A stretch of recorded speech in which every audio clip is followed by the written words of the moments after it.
आज की जो रात है सभी उम्मीदवारों के लिए, सभी बड़े नेताओं के लिए बहुत ही तनाव की रात होगी, क्योंकि सबको इसी बात का होगा कि कल क्या परिणाम आते हैं, कर्नाटक की जनता अपना क्या आदेश देती है। हमारे सहयोगी निहाल किदवई हमारे साथ जुड़ गए हैं तमाम बातों पर चर्चा करने के लिए। हमने सबके दावे सुने निहाल, सब अपनी अपनी जीत का दावा कर रहे हैं और जाहिर सी बात है कि करेंगे भी।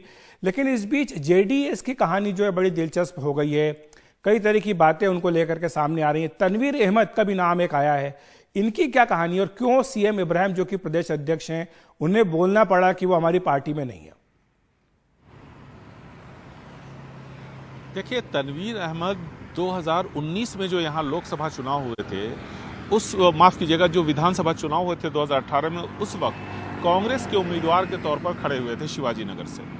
और उसके बाद से जेडीएस के किसी भी आधिकारिक कार्यक्रम में वो नहीं दिखे, लेकिन बार बार उनको टीवी डिबेट्स में शामिल किया जाता रहा, ये कहते हुए कि ये जेडीएस के प्रवक्ता है।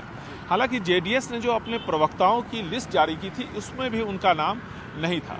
अब तनवीर अहमद ने आज सुबह में एक बयान दिया। उनका कहना है कि बीजेपी और कांग्रेस दोनों ही पार्टियों के नेता उनके साथ संपर्क में, उनकी पार्टी के साथ संपर्क में हैं और ऐसे में मंच खुला हुआ है। यानी कि उन्होंने एक त्रिशंकु विधानसभा की तरफ इशारा किया था।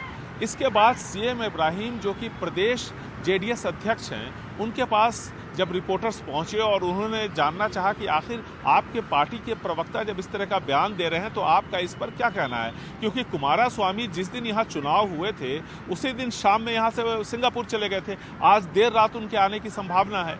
तो इस पर सीएम इब्राहिम जो कि पार्टी के राज्य अध्यक्ष हैं, प्रदेश अध्यक्ष हैं, उन्होंने कहा कि तनवीर अहमद का जेडीएस से कोई लेना देना नहीं है, वो इसके आधिकारिक प्रवक्ता नहीं है, इसलिए उनकी बातों को उन्होंने खारिज किया और ये भी कहा कि किसी को भी उनकी बात को जेडीएस का आधिकारिक बयान के तौर पर नहीं लेना चाहिए। लेकिन जेडीएस की वस्तुस्थिति क्या है, क्या करेगी जेडीएस? क्योंकि आपने बताया कि कुमारस्वामी तो वो सिंगापुर चले गए, आज रात को वापस आ रहे हैं।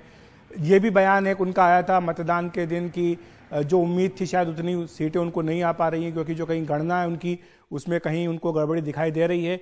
तो वैसे में जो किंग मेकर और किंग बनने की उनकी अपनी एक इच्छा थी, उसमें वो किस हद तक कामयाब होंगे और क्या कांग्रेस पार्टी और बीजेपी वाकई उनके संपर्क में है या नहीं है?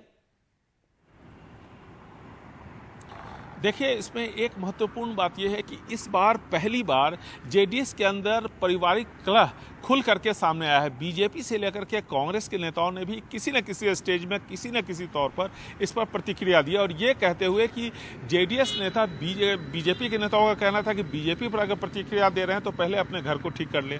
कांग्रेस का भी कहना था, सुरजेवाला ने साफ तौर पर कहा था कि जेडीएस पहले अपने घर की लड़ाई, यानी रेवन्ना जो कि देवेगौड़ा के बेटे हैं और कुमारस्वामी, इन दोनों के बीच में जो कलह की बात कही जा रही है पहले उसको दूर कर ले, ये बातें कही गई।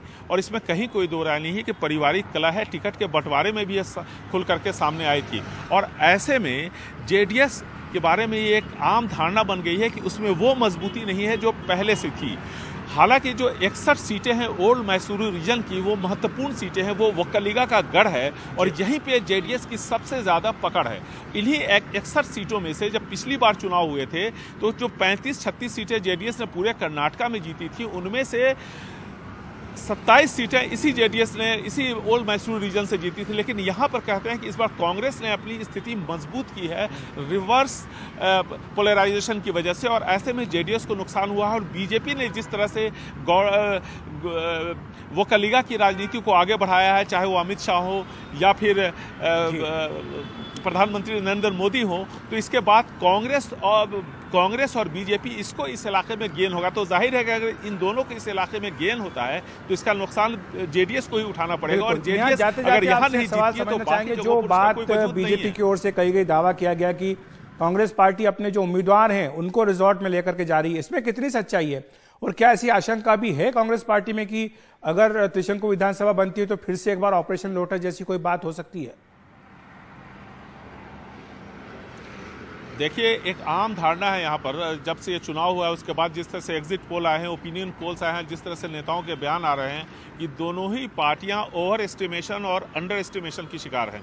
ऐसे में इस हालत में, मौजूदा हालत में किसी भी रिसोर्ट में जाने की किसी को जरूरत नहीं है। जब एक बार नतीजे आ जाएंगे उसके बाद जरूर ऐसा कुछ होगा। अगर त्रिशंकु विधानसभा बनती है या जो भी पार्टी जीतती है वो 113 का जो मैजिक फिगर है उसके बहुत नजदीक होती है, यानी कि अगर उससे 20-25 सीटें ज्यादा आती हैं तब तो फिर रिसोर्ट पॉलिटिक्स की जरूरत नहीं पड़ेगी। लेकिन अगर 113 है, 115, 116 की बात होती है फिर रिसोर्ट पॉलिटिक्स की जरूरत पड़ेगी। और इसीलिए बीजेपी, जैसा कि आपने बताया भी कार्यक्रम के शुरुआत में, कि बीजेपी के वरिष्ठ नेता येडियुरप्पा के साथ साथ दूसरे सभी नेता लगातार बैठक कर रहे हैं। कांग्रेस की अभी बैठक चल रही है जिसमें सुरजेवाला के साथ साथ मल्लिकार्जुन खड़गे मौजूद हैं एक होटल में, और वहां पर सभी वरिष्ठ नेताओं को बुलाया गया है। और इसके बाद सभी जो नेता हैं जो कंटेस्ट कर रहे हैं वो अपने अपने कॉन्स्टिट्यूएंसीज में जाएंगे। जैसे कि सिद्धरमैया 8-9 बजे के आसपास वरुणा के लिए जाएंगे। अभी यहाँ पर शिव कुमार मौजूद नहीं है, कर्नाटका से बाहर हैं। मुख्यमंत्री वापस जा चुके हैं अपने कॉन्स्टिट्यूएंसी के लिए। तो बहुत ही दिलचस्प होगा। कल 11 बजे के बाद अगर त्रिशंकु विधानसभा यानी खंडित जनादेश आता है तब शायद रिसोर्ट पॉलिटिक्स की यहाँ पर जरूरत पड़े। बिल्कुल, बहुत बहुत शुक्रिया आपका निहाल इस तमाम जानकारी के लिए।